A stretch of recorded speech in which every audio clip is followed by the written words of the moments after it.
Hey guys, welcome back to another video. Today we will be talking about this truly stunning new poll that was released just this morning from Marquette University which is an A+ pollster, which shows Kamala Harris up by 6% in the head-to-head against Donald Trump in the two-way race, and then a shocking 8% up on Trump in the three-way race when you include Robert F. Kennedy Jr., who gets on 6%. And I will note that the Kennedy campaign claims to be on the ballot in enough states to win 503 electoral votes. All but 1, 2, 3, 4, 5 states plus D.C. they are not on the ballot on yet. So it looks like Kennedy will be getting on the ballot in every state, or 48 or 49 states, almost 50 states. So we can look at this number of 8 points margin for Harris, probably more than the 6-point win, because Kennedy is going to be on the ballot in virtually the entire nation. So what a shock this is. I mean, if you had shown this to someone a month and a half ago, before Harris was in the race, and by every standard, by every piece of data we had, it looked like Kamala Harris was the weaker candidate than Joe Biden, you would not have believed this poll. And, it's still definitely an outlier, but it could be an indication of where this is going. But it's not like Marquette is a D-rated pollster. They are an A+ pollster. That means that they are in the top tier of pollsters when it comes to accuracy. They have a proven track record of getting the result right where, or getting, their polls right where the actual result is. So seeing Kamala Harris leading Donald Trump by 8 points is definitely stunning, because this is more in line, with the 2020 Biden polling, or maybe it's even better than the 2016 Hillary Clinton polling. This is just a complete reverse of what we have been seeing lately. And to think, that Harris was the weaker candidate than Joe Biden, now that looks, absolutely insane. Joe Biden could have never led a poll by 8 points in the three-way matchup. And this, comes as a trend. This is now the 8th in a row poll. There it is right there, that dot, that shows Kamala Harris leading among high-quality polls. These are only like A or A- or A+ pollsters, I think. And we see that there have now been 8 in a row that show Harris leading. But what would this look like? I mean, on the electoral map, this would be a blowout, and it's looking more likely that it could actually become somehow a blowout. Even despite this being such a partisan time, everything is indicating that Harris could win by quite a lot come election day. Maybe not if the election was held tomorrow, but come election day, she could do very, very well, better than anyone expects. So, this is, again, an 8-point win nationwide. That is what we are going to be taking.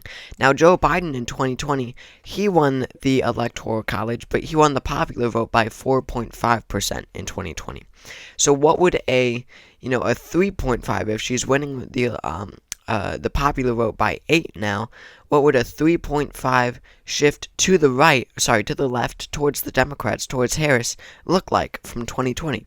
Well, this was our electoral map in 2020. We see that some states were very close, but again, every state in this scenario is becoming 3.5% more Democratic. Now, do I think this will happen? No, and we're about to get to the 2020 numbers and the 2016 numbers.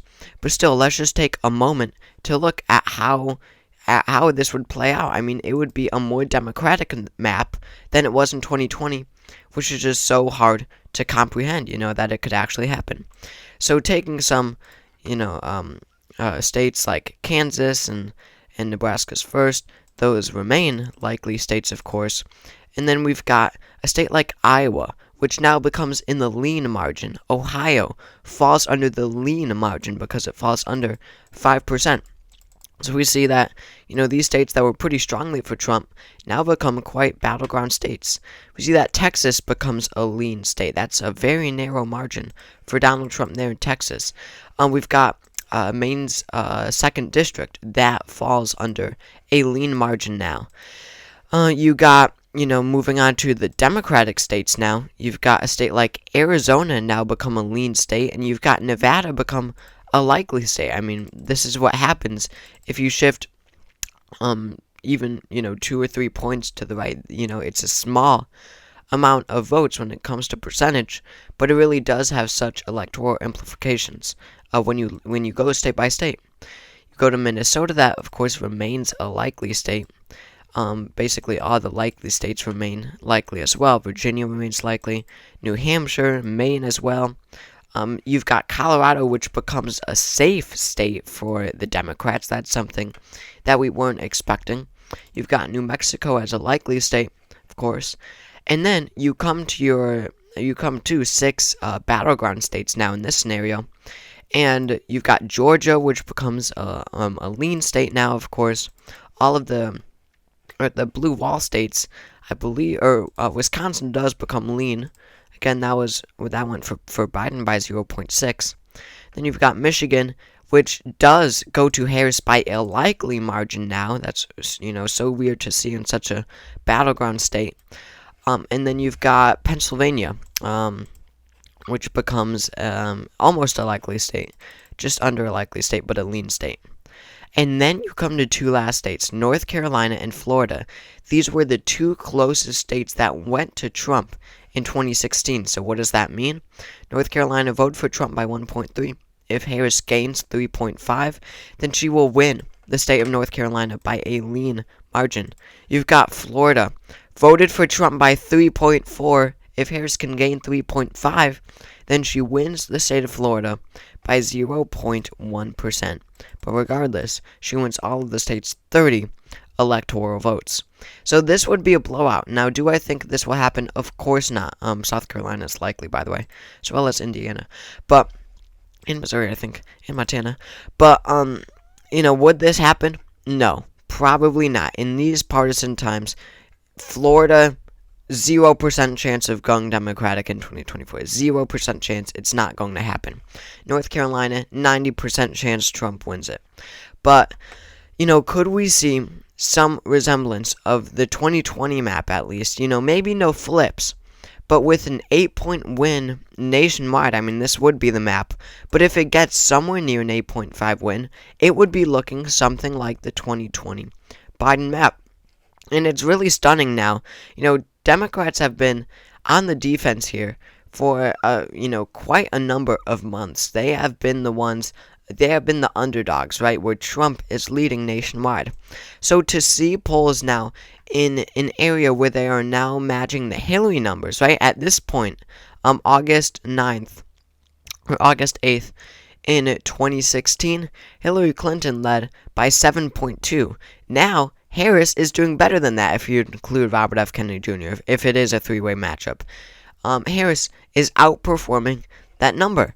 In 2020, at this time, let's see, August 8th, Joe Biden was ahead by 7.8, even less than Harris is ahead right now. Now, both of these pollsters, of course, polls always average, the average of polls seems to always overestimate Democrats. At least that has been the trend. In 2016 and 2020, the polls way overestimated Hillary Clinton, not by Election Day, though. Election Day polls were really close in 2016 to the actual result, but especially for Biden. But there has been this trend over the past 2 election cycles, 2020 and 2016, again, presidential, not midterm elections, but in presidential elections, the average of polls at least, always seems to overestimate the Democratic candidate, or maybe they just underestimate Trump. Maybe it's that Trump factor that they underestimate, which we have to take into account because he, once again, is the Republican nominee for president. So I was skeptical about my prediction. My prediction was that Wisconsin, Michigan, Pennsylvania, and Nevada would all go blue. Arizona, Georgia, North Carolina would go red, and that would result in a Kamala Harris victory. But I always was skeptical, seeing Kamala Harris only head in the national average by 0.5, and knowing the past few election cycles have overestimated Democrats so much by 4 points in 2020. And by, I think, 2 points in 2016, on Election Day at least, much more on August 7th in 2016, I was really skeptical, giving Kamala Harris a victory despite these polling numbers.